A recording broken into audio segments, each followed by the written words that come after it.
Bonjour à tous, bienvenue sur ma chaîne, bienvenue aux nouveaux abonnés. Je remercie les abonnés pour votre fidélité.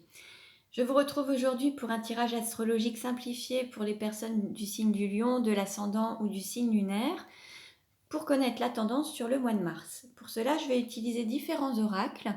Vous retrouverez les références dans le descriptif de la vidéo. Il s'agit d'un tirage général, ne prenez que ce qui résonne en vous. Je vous invite également à aller consulter les informations concernant vos signes lunaires et vos ascendants pour avoir des compléments. Alors, nous allons voir dans quelle énergie est les personnes du signe du Lion sur le mois de mars. Quelle va être la tendance pour les lions sur le mois de mars? Quelle va être la tendance pour les lions sur le mois de mars? Donc, allez, hop.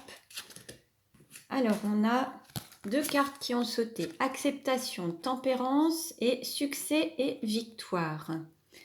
Bon, là, on a quand même, on nous annonce quand même de belles choses avec le succès et la victoire. Peut-être réussir à être retrouver un juste milieu, être vraiment dans quelque chose, un accomplissement suite à une acceptation. Après avoir accepté peut-être ce vers quoi vous ne vouliez pas aller, ça va vous amener à vraiment plus d'épanouissement. On va voir. Pardon. Je vais vous lire le texte correspondant.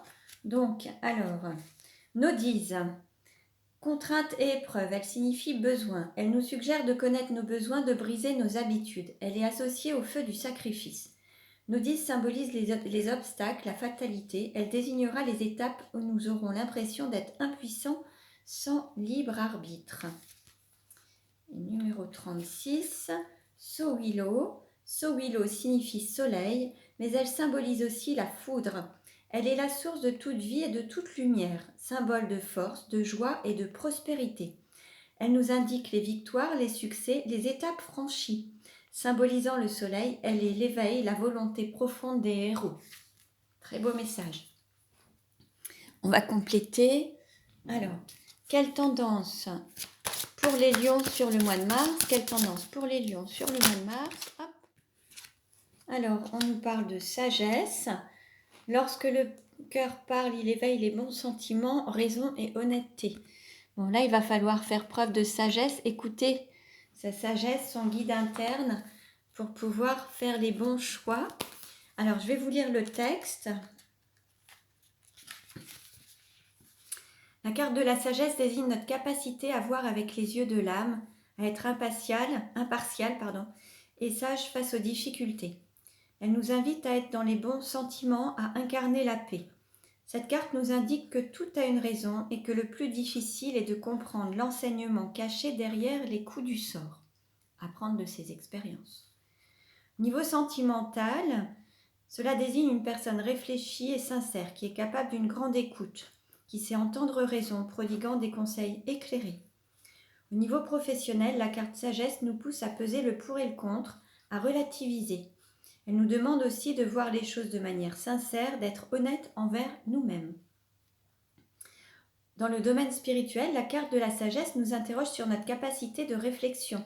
Elle nous invite à être en osmose avec nous-mêmes et à être fidèles dans nos aspirations. Donc, très beau message. On continue avec le petit oracle des anges pour connaître la tendance sur le mois de mars pour les lions. Quelle tendance sur le mois de mars pour les lions? Alors, on a l'archange Uriel.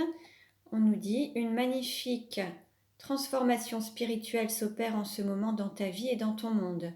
C'est l'union du ciel et de la terre, de l'esprit et de la matière. Le cœur et l'esprit s'unissent dans un équilibre harmonieux. Donc là, on trouve quand même un équilibre, une harmonie. Il y a des changements, des transformations pour le meilleur. Alors, on va voir maintenant avec la nuit noire de l'âme. Donc alors, nous allons voir quelle tendance pour les lions sur le mois de mars. Oh là, il y a des cartes qui se sont retournées. Je vais les remettre à l'endroit.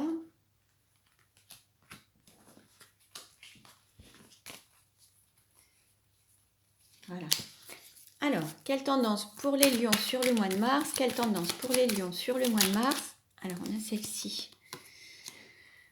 On nous parle de réconfort, flamme intérieure, réchauffer les cœurs, main froide, cœur chaud. Là, il y a peut-être, pour certains, il va falloir vous rapprocher de votre intériorité, d'écouter votre cœur, votre guide interne, pour pouvoir être vraiment en accord avec vous-même. Hein. Donc ça, on va voir. Alors, quelle carte représente l'argent ou la valeur pour les lions? Quelle carte représente l'argent ou la valeur? Alors, on nous parle de beauté, séduction, magnificence et rayonnement. Là, vous allez enfin rayonner, vous allez montrer l'intérieur de votre cœur, vous allez vous montrer tel que vous êtes en toute authenticité. Vous allez enfin montrer quelle est votre vraie valeur et vous allez sortir des apparences, de tout ce qui est aspect existentiel pour vous rattacher à l'essentiel, à, à votre singularité et à votre essence en fait, en accord avec votre âme. Quelle carte représente les études, l'apprentissage? Donc là, il y a des choses qui vont bouger. En fait, il va y avoir Certains ont peut-être tendance à rêver leur vie, et là les choses vont évoluer, vont avancer, et une direction va être prise et vous allez vous orienter vers l'amour. C'est l'axe, en fait, c'est ce vers quoi vous allez aller, et vous allez apprendre de vos expériences, et à travers vos rêves, vous allez enfin vous diriger, vous fixer comme objectif cet amour. Vous allez à la fois trouver un équilibre entre vos rêves et la matérialité, et les choses vont évoluer. À partir du moment où vous serez sur votre axe, aligné à vos rêves, à votre cœur et à ce qui vous fait plaisir, les choses vont avancer. Et l'idée, c'est d'apprendre à vous écouter, à écouter vos besoins, vos envies, et à vous aligner à votre cœur. Quelle carte représente la famille, le foyer, l'intériorité pour les lions? Alors, on a 2 cartes qui ont sauté. On nous parle d'amour à mi-parcours, semi-concrétisé et automne introspection, réflexion. Là, il va falloir apprendre à concrétiser. Là, vous êtes en pleine réflexion pour concrétiser un amour qui n'a pas encore été totalement matérialisé. C'est à mi-chemin. Vous avez peut-être fait une rencontre, mais vous êtes peut-être aux prémices, ou alors vous êtes rencontrés, vous êtes peut-être amis et vous souhaitez plus et vous souhaitez vous engager plus. Ou passer à un autre stade, un cap supérieur pour vous ancrer plus sur terre et matérialiser cet amour. Et là, vous faites une sorte d'introspection, vous vous recentrez sur vous, sur votre intériorité, vos besoins, vos désirs, ce dont vous avez besoin, ce qui vous met en joie, et pour matérialiser ça en fait. Hein. Quelle carte représente l'amour? Et bien justement, au niveau de l'amour, on voit une grande transformation. Il y a quelque chose qui va évoluer et ça va prendre son envol en fait. Il y a peut-être une relation qui va prendre de la hauteur et son envol. Vous allez peut-être pouvoir enfin vivre cet amour pleinement. Quelle carte représente le travail ou la mission de vie? Alors, là, le travail à faire, c'est d'être en équilibre intérieur entre le mental et le cœur. Écouter son cœur pour se laisser guider, mettre son mental au service du cœur pour avancer. Pardon. Parce qu'il y a comme une dualité, une lutte intérieure.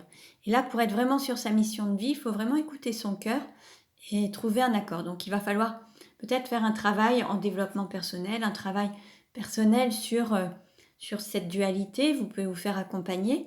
En tout cas, c'est ce sur quoi il va falloir travailler sur la période du mois de mars. Quelle carte représente votre autre ou la personne de vos pensées? Quelle carte représente votre autre ou la personne de vos pensées? Alors, on nous parle de regard, clairvoyance et troisième œil. Là, la personne peut avoir un don de médiumnité, de clairvoyance.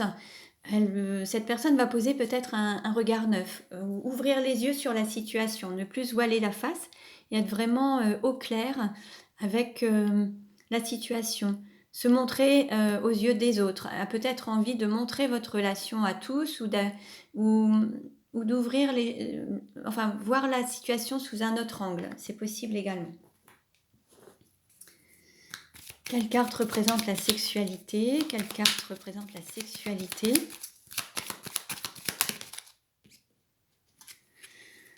Alors, on nous parle de délivrance, de voir le bout du tunnel et de s'ouvrir au changement. Alors peut-être que certains avaient tendance à banaliser un petit peu la sexualité, et là, il va y avoir une manière de voir les choses de manière plus sacrée, plus authentique, plus sincère. être vraiment avec cette sexualité sacrée, faire des choses plus saines, plus en accord avec votre âme et remettre la valeur à toute cette sexualité, la magnifier, lui donner cette vraie valeur en fait. Et ça va vous permettre d'avancer vers quelque chose de nouveau, une autre relation, quelque chose de plus beau. Quelle carte représente les voyages et déplacements? Quelle carte représente les voyages et déplacements? Là, on nous parle d'union sacrée, de concrétisation de l'amour. On avait cette cible, hein, l'objectif c'était l'amour. Il va peut-être y avoir un déplacement pour retrouver une personne que vous aimez. Il se peut qu'il y ait peut-être aussi un déménagement, ou une personne qui habite peut-être à la montagne, ou peut-être dans un autre pays. Sur la période du printemps, il y a quand même cette... peut-être un voyage qui va vous permettre de vous réunir en tout cas. Il va y avoir un déplacement pour vous retrouver. Alors, quelle carte représente la carrière, la réalisation? Quelle carte représente la carrière, la réalisation?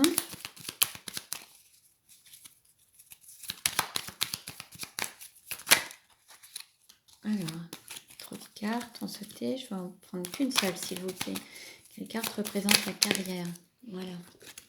Bon, là, on a la mise en route, hein, se diriger vers ses rêves et donner naissance à ses rêves, sa mission de vie, sa mission d'âme. Ce qui pouvait vous paraître inatteignable ou qu'illusoire, là, on vous dit, vous pouvez vous mettre en route puisque c'est comme ça que vous allez pouvoir enfin concrétiser cette relation. Mais il faut se mettre en action, en fait. Hein. Quelle carte représente les amis ou l'entourage? Quelle carte représente les amis ou l'entourage? Alors,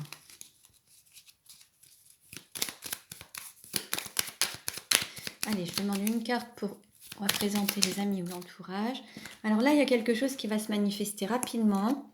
Vous allez être poussé, vous n'allez pas pouvoir maîtriser quoi que ce soit. Alors peut-être qu'il y aura une certaine peur, mais c'est l'univers, la vie qui va vous y pousser afin de retrouver une sorte de calme et de donner de la fluidité dans votre vie pour que ça circule en fait. Hein.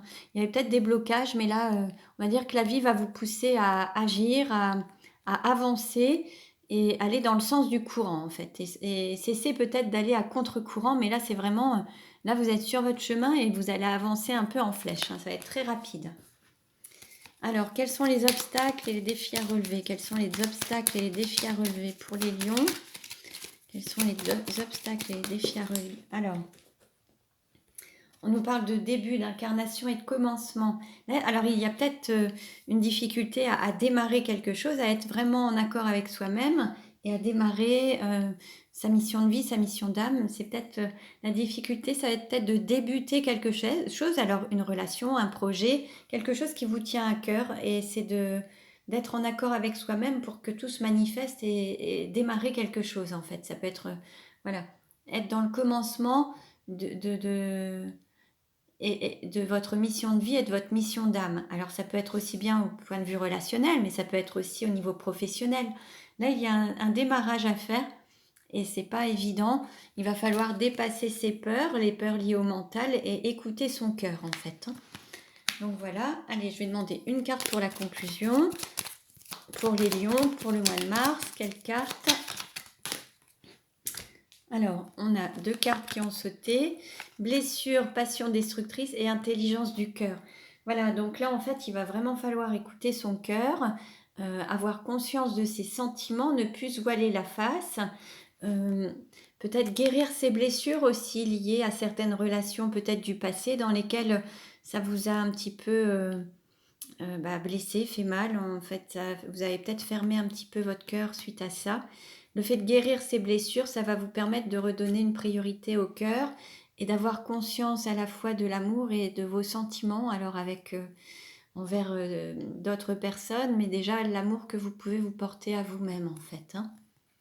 Donc voilà. Donc ne prenez que ce qui résonne en vous. Je vous invite à aller consulter les autres vidéos concernant vos ascendants et signes lunaires. Je vous remercie pour votre écoute. Je vous dis à très bientôt et prenez bien soin de vous.